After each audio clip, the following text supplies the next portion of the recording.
मोहन बहुत ही मेहनती किसान था। उसके पास एक छोटा सा बाग था जिसमें वो तरह तरह की सब्जियां उगाता और उन्हें मंडी में जाकर बेचता। इसी से ही उसका गुजारा चलता था। सब्जी ले लो, सब्जी, ताजी ताजी सब्जी। बहन जी, आज लौकी लेकर आया हूँ। ताजी ताजी लौकी उगी थी और आप कई बार बोल भी चुके थे, तो सोचा आज लेता ही जाता हूँ। हाँ अच्छा, वैसे तुम्हारी सब्जी खुद के बाग की उगी होती है, इसलिए मेरे घर में सब बहुत पसंद करते हैं। एक काम करो, मुझे 2 किलो लौकी और 2 किलो तुरई कर दो। और करेले भी लाए हो क्या भैया? अब तो गर्मियों की सब्जियां शुरू हो गई हैं, तो करेला तो बहुत पसंद करते हैं सब। करेले भी ले आना। ठीक है बहन जी, मैं कुछ दिनों में करेले भी रखूंगा। आप मंडी में अगली बार आओगे तो आपको करेले जरूर मिलेंगे। हाँ मोहन भैया, करेला है क्या? नहीं साहब, कुछ दिनों में करेले की फसल बस होने ही वाली है, फिर आपको ताजे ताजे करेले मिल जाएंगे। हाँ ले आना, मेरी माताजी को करेले बहुत पसंद है भाई, और वो तुम्हारे ही बाग के करेले खाती हैं। उस दिन मोहन को करेले के लिए काफी ग्राहकों ने बोला। घर जाकर मोहन अपनी पत्नी मालती से बोलता है, मालती, आज मंडी में बहुत लोगों ने करेले के लिए पूछा। मैं सोच रहा हूँ इस बार गर्मियों में अच्छी बिक्री हो जाएगी। सीजन की सब्जी है और अच्छे पैसे आ गए तो इस साल गुड़िया के लिए भी कोई अच्छा लड़का देखकर उसकी शादी कर देंगे। करेले काफी बढ़िया और ताजे उगाए हैं, बस इस बार तो हमारा करेला बहुत बढ़िया दामों में बिक जाएगा। बस तुम ठीक कह रहे हो जी, तुमने बहुत सही किया कि इस बार करेला उगा दिया। बस अब तो उन रुपयों से गुड़िया की शादी कर दे तो हमारी सारी चिंताएं दूर हो जाएंगी। अरे कोई घर पर है? मोहन, अरे ओ मोहन। नमस्ते महाजन जी, कैसे हैं? आइए आइए, मैं खुद आपसे मिलने आने वाला था। अरे मुझे सब पता है, तू कोई मुझसे मिलने नहीं आने वाला था, मुझे ही तेरे पास आना पड़ता है। बात सुन, अब मैं और कर्जा नहीं रोक सकता, तुझे मेरे सारे रुपए लौटाने होंगे। मुझे अपनी बेटी की शादी करनी है, उसमें मुझे रुपयों की जरूरत है। तू मेरे 20,000 रुपए वापस कर दे। पर महाजन जी, मैंने तो आपसे 3 महीने आगे की मोहलत मांगी थी। अभी तो कर्जा देने के लिए मेरे पास 3 महीने का समय बाकी है। मेरे पास अभी इतने पैसे नहीं है महाजन जी, मैं इतनी जल्दी पैसों का इंतजाम कैसे करूंगा? अरे मैं कुछ नहीं जानता, कहीं से भी इंतजाम कर, पर मुझे मेरे पैसे चाहिए। तभी महाजन की नजर मोहन के बगीचे पर पड़ती है जहाँ करेले की फसल उगी हुई थी। बस मेरा तो काम हो गया, मैं 2-3 दिन में लड़कों को भेजूंगा। सारे करेले तोड़कर उन्हें दे देना, इन करेलों को बेचकर मेरा कर्जा उतर जाएगा। मालिक ऐसा न कहो, ये सारे करेले बड़ी मुश्किल से मैंने उगाए हैं। अगर ये आपने ले लिए तो मैं इतने महीने तक क्या करूंगा? ये मेरी 2-3 महीने की मेहनत है, मैं थोड़े थोड़े पैसे लौटा दूंगा। महाजन जी, मुझ गरीब पर दया करो। मुझे कुछ नहीं पता, मैं जा रहा हूँ और 2-3 दिन में लड़कों को भेजूंगा। महाजन ने मोहन की एक बात नहीं सुनी और 2-3 दिन में उसने लड़कों को भेजकर सारे करेले टोकरों में भरकर मंगवा लिए। मोहन कुछ भी नहीं कर सका, जो उसने सोचा था वैसा बिल्कुल भी नहीं हुआ। मोहन और मालती दोनों चिंता में घुले जा रहे थे। गुड़िया भी अपने माता पिता को चिंता में देखकर दुखी थी। हाँ बापू, ये लो कुछ खा लो, मैंने दाल चावल बनाए हैं। सुनो, थोड़ा कुछ खा लो ना, बिटिया ने अपने हाथों से बनाया है। हाँ खाता हूँ। मोहन की आंखें आंसुओं से भर आती हैं। तभी उनके दरवाजे पर एक साधु बाबा आते हैं। बाबा को कुछ खाने को दे दो, बहुत भूख लगी है। माँ, दाल चावल तो इतने ही थे और पतीले में नहीं रखे। बिटिया एक काम कर, इसमें से थोड़े चावल अलग करके बाबा को दे दे। बापू, अगर मैंने ये चावल बाबा को दे दिए तो आप भूखे रह जाओगे। घर में और चावल नहीं रखे बापू। कोई बात नहीं बिटिया, बाबा को ऐसे द्वार से खाली लौटाना भी तो ठीक नहीं, तो उन्हें ये दे आ। गुड़िया भी थोड़ी सी दाल चावल साधु बाबा को खाने के लिए दे देती है। साधु बाबा वहीं द्वार पर बैठकर भोजन करने लगते हैं। बाबा आप ये खाओ, मैं आपके लिए पानी लाती हूँ। सुनो जी, ये लो, आप थोड़ा मेरे में से खा लो। क्या सोचा था और क्या हो गया मालती? मैंने सोचा था इस बार अपनी बिटिया के हाथ पीले कर देंगे, पर मुझे क्या पता था कि महाजन मेरे साथ ऐसा करेगा। करेले की फसल से बहुत उम्मीद थी, सोचा था करेले बेचकर अच्छी बिक्री हो जाएगी, पर महाजन ने हमारे कमाई के सारे रास्ते बंद कर दिए। ग्राहक करेला मांग रहे थे, क्या करूंगा?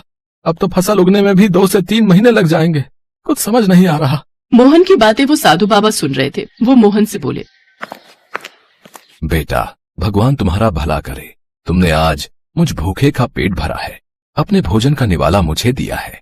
जीते रहो बेटा, चिंता मत करो, आज रात की बारिश के बाद कल नया सूरज जरूर उगेगा। इतना कहकर साधु बाबा वहाँ से चले गए। उसी रात बहुत तेज आंधी तूफान और बारिश हुई, जिससे मोहन के पूरे बाग में पानी भर गया।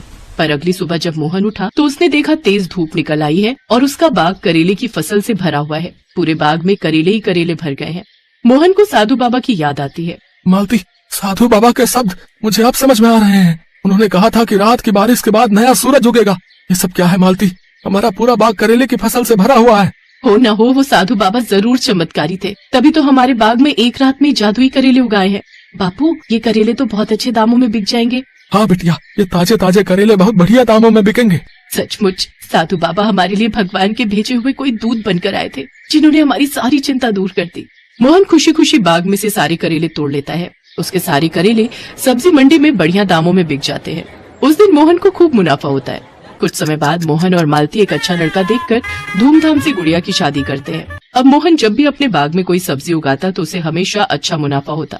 धीरे धीरे मोहन और मालती की सारी गरीबी दूर हो गई। गुड़िया भी अपने ससुराल में खुश थी। मोहन और मालती के सारे दुख दूर हो गए थे। ये कहानी उर्मिला की है, जो माँ दुर्गा की बहुत बड़ी भक्त थी।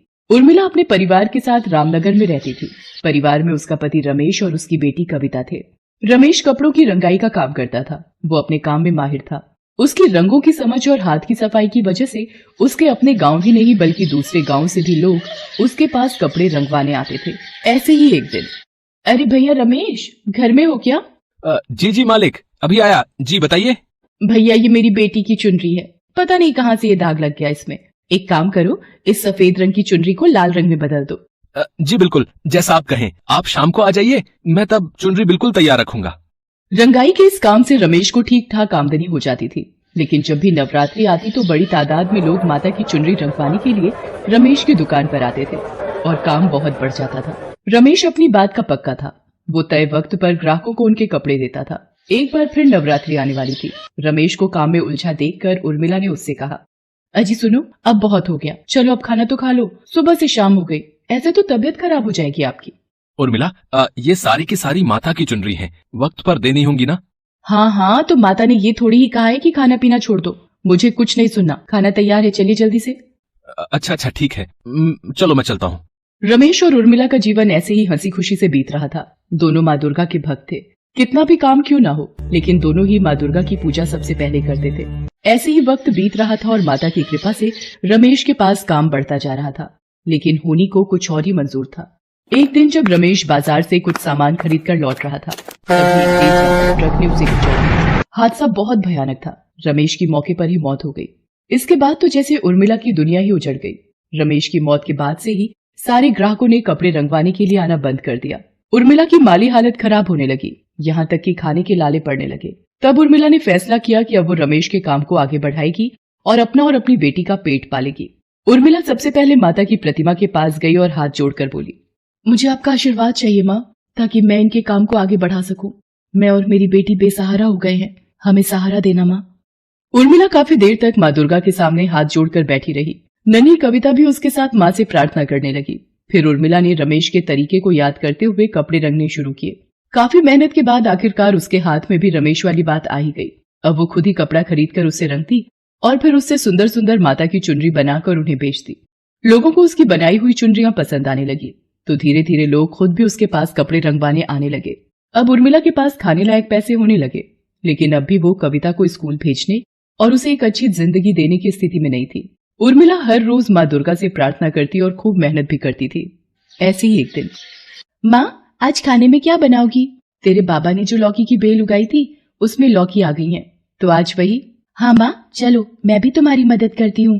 माता की 3-4 चुनरी रंगनी है, अभी रंग भी तैयार है, पहले ये काम कर दूं, फिर चलेंगे रसोई में। उर्मिला अपने काम में लग गई और कविता गुड़िया के साथ वहीं खेलने लगी।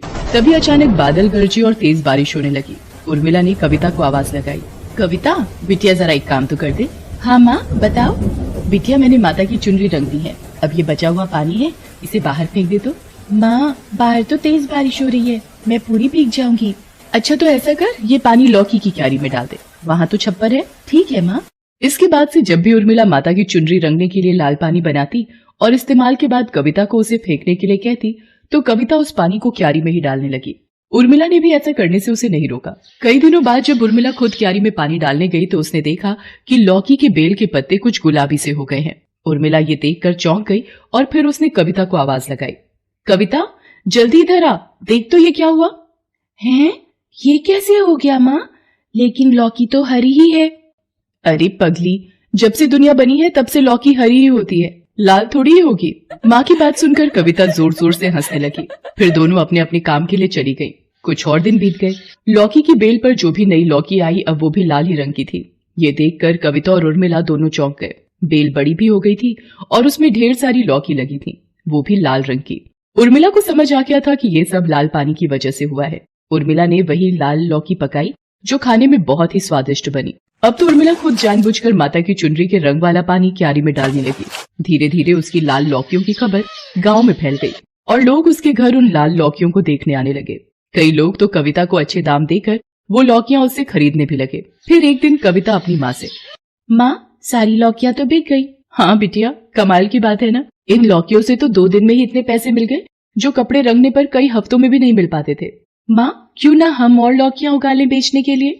उर्मिला को कविता की बात ठीक लगी। उसने गांव के एक जमींदार से खेत किराए पर लिया और उसमें आखिरी लाल लौकी के बीज बो दिए। कुछ दिन बाद बीज पौधे बन गए और कुछ महीनों बाद बेल, और फिर उसमें लाल रंग की लौकियां भी आने लगी। उर्मिला ने अब भी कपड़े रंगने का काम नहीं छोड़ा था। वो अब भी माता की चुनरी के लाल पानी को ही लौकियों की बेल पर डालती थी। पूरे गांव में अकेला उर्मिला का ही खेत था जिसमें लाल रंग की लौकी उगती थी। लोग दूर दूर से उर्मिला की लाल लौकियां खरीदने आने लगे, लेकिन जमीन के मालिक और गांव के जमींदार को ये बात पसंद नहीं आई। उसने अपने लठैत उर्मिला को डराने के लिए भेजे। उर्मिला सुन, आज से ये खेत जमींदार का है, भाग जा यहाँ से। भाग जाऊं? पर क्यों? मैंने पूरे साल का किराया दिया है और कितनी मेहनत के बाद जाकर फसल आई है। मैं कहीं नहीं जाऊंगी। जुबान मत लड़ा, जमींदार ने कहा है तो सीधे से मान जा, वरना। माँ को धमकी देने वाले लठैतों पर कविता को बहुत गुस्सा आया और उसने पत्थर उठाकर दोनों के सिर पर दे मारा। दोनों के सिर से खून बहने लगा और वो कविता की तरफ दौड़े। तब तक कविता और उर्मिला भी अपने घर की तरफ दौड़ पड़े। कविता को अंदर धकेल कर उर्मिला ने अंदर से दरवाजा बंद कर लिया, लेकिन जमींदार के वो दोनों लठैत दरवाजे को तोड़ने की कोशिश करने लगे। तभी उर्मिला ने वहां पड़े लाल रंग के पानी को देखा। उसने दरवाजा खोला और दोनों की आंखों में माता की चुनरी का वही पानी फेंक दिया। दोनों लठैतों की आंखें जलने लगी। उर्मिला ने कविता की मदद से दोनों को बांध दिया और फिर सरपंच को बुला लिया। देखिए सरपंच जी, ये जमींदार और उसके लठैत मुझे और मेरी बिटिया को मारने आए थे। क्यों भाई जमींदार, पैसों के लालच में इतना गिर गए हो कि एक विधवा और उसकी छोटी बच्ची को धमका रहे हो? हैं? जो हुआ पूरे गांव ने देखा, ये बिल्कुल भी ठीक नहीं है। अरे मैं तो गांव की भलाई के लिए रोक रहा था। ये बड़ी चालाक औरत है सरपंच जी। आप ही बताओ, भला लौकी भी कभी लाल हुआ है? इसने कुछ गलत मिलाया होगा बीज में या फिर मिट्टी में। लोग भी इससे खरीद कर लौकी खा रहे हैं, कहीं बीमार पड़ गए तो। नहीं सरपंच जी, ये बिल्कुल भी सही नहीं है। मैंने कुछ गलत नहीं मिलाया है। ये सब माता रानी की कृपा है। उनकी चुनरी रंगने के बाद जो लाल पानी बचता है वही डालती हूँ मैं अपनी फसल में। देख लिया ना, अब खुली ना इसकी पोल। लाल रंग का पानी डालती है तभी तो लाल होती है लौकियां। अरे कोई चमत्कार नहीं है। मैं तो कहता हूँ सरपंच जी, शहर से जानकार लोगों को बुलवा कर जांच कराओ इसकी लौकियों की। पता नहीं खाने लायक भी है या नहीं, और कई लोग तो खा भी चुके हैं। सरपंच को जमींदार की बात ठीक लगती है और अगले ही दिन वो शहर से कुछ जानकार लोगों को बुलवाता है। उर्मिला की लाल लौकियों की जांच के बाद कृषि वैज्ञानिक सरपंच से कहते हैं, सरपंच जी, ये तो कमाल ही हो गया। ये लौकियां सेहत के लिए खराब नहीं बल्कि बहुत ही फायदेमंद है। इनमें हाई एंटीबायोटिक कंपाउंड्स पाए गए हैं जिनसे कई बीमारियों का इलाज किया जा सकता है। और तो और इन लौकियों के सेवन से कई बीमारियों से बचा भी जा सकता है। हम इन लौकियों के सैंपल अपने साथ लेकर जा रहे हैं। इन पर और रिसर्च करनी होगी, लेकिन आपको घबराने की बिल्कुल भी जरूरत नहीं। जिन्होंने भी इन लौकियों को खाया है उन्हें कोई खतरा नहीं। कृषि वैज्ञानिकों की बात सुनकर हर कोई दंग रह जाता है, खास तौर पर जमींदार। उसके पास अब कहने को कुछ भी नहीं बचा था। सरपंच बहुत खुश थे। वो उर्मिला से कहते हैं, बेटी, माता रानी की असीम कृपा है तुम पर, वरना हर किसी के घर ऐसा चमत्कार नहीं होता। मेरी इच्छा है कि माँ दुर्गा के इस आशीर्वाद को तुम पूरे गांव के साथ बांटो और गांव के बाकी गरीब किसानों को भी लाल लौकी उगाना सिखाओ। क्यों नहीं सरपंच जी, मैं जरूर ऐसा करूंगी। उर्मिला ने दूसरे किसानों के साथ मिलकर पंचायत की बड़ी जमीन पर लाल लौकी के बीज बो दिए। उर्मिला के पास माता की लाल चुनरियों के पहले से भी ज्यादा ऑर्डर आने लगे। उर्मिला और कविता के दिन भी बदल गए थे। पैसों की उन्हें अब कोई कमी नहीं थी। कविता अब एक अच्छे स्कूल में पढ़ती थी और उर्मिला अब पहले से भी ज्यादा मेहनत करती और माँ दुर्गा की भक्ति में लीन रहती।